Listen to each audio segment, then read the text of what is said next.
Hello बच्चों, देखिए यहाँ पे क्वेश्चन दिया गया है। क्वेश्चन आपसे बोल रहा है in a large room a person receives direct sound from wave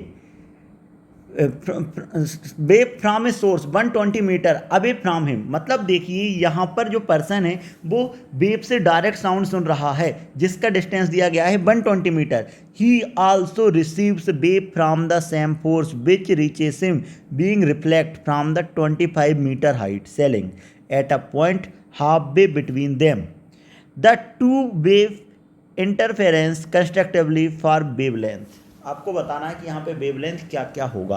पहले देखिए इस क्वेश्चन का मैं डायग्राम क्लियर करता हूँ तभी आपको क्लियर हो पाएगा। मैंने मान लिया भाई मेरे पास क्या है, सोर्स है। सोर्स को मैंने नाम दिया क्या, पी नाम दे देता हूँ, चलेगा। अब यहाँ कहीं मैंने आपसे बोला कि मेरे पास क्या है, रिसीवर है। क्या है, रिसीवर। रिसीवर मतलब साउंड को जो रिसीव कर रहा है उसका नाम दिया मैंने एस। अब बोला गया है कि इन दोनों के बीच का जो डिस्टेंस है वो कितना है, 120 मीटर।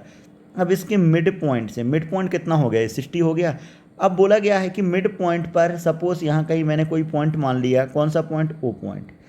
अब बोल रहा है कि एक बार तो साउंड क्या हो रहा है, डायरेक्ट पहुंच रहा है। अब दूसरी बार में वो साउंड है वो पहुंच रहा है, पहले इधर गया मतलब रिफ्लेक्ट हुआ, उसके बाद कहाँ आ गया, इधर। और ये हाइट दी गई है मुझे कितना, 25 मीटर।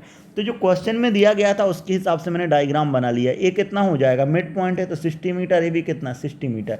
तो क्या मैं पाइथागोरस थ्योरम लगा सकता हूँ यहाँ पे। जैसे ही मैं यहाँ पाइथागोरस थ्योरम लगाया तो इस पॉइंट का मेरे पास वैल्यू आ गया कितना, 60 का स्क्वायर प्लस 25 का स्क्वायर, दैट इज, इसको मैं नाम दे देता हूँ एल। कितने का स्क्वायर, एल का स्क्वायर।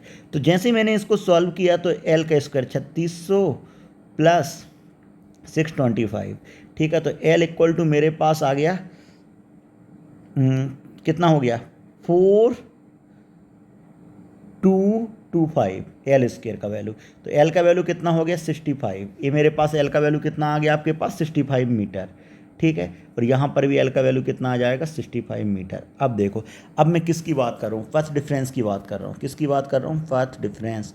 तो हम जानते हैं path difference delta X equal to 2 × 65 गया, दो बार 65 गया, माइनस 2 × 60। ये मेरे पास क्या, क्योंकि एक बार डायरेक्ट जा रहा है एक बार रिफ्लेक्ट हो के जा रहा है, तो मेरे पास पर डिफरेंस आ गया कितना, 60 मीटर।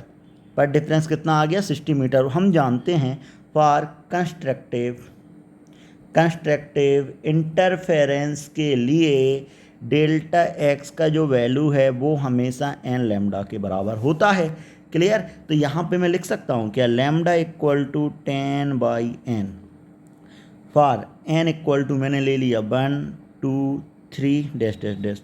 तो लैम्डा इक्वल टू, अब देखो अगर मैं एन का वैल्यू 1 रखता हूँ तो कितना आ गया, 10 आ गया। 2 रखता हूँ तो कितना आ गया, 5, ठीक है। इसके बाद अगर मैं एन का वैल्यू कितना रखता हूँ, 3 रखता हूँ, ठीक है।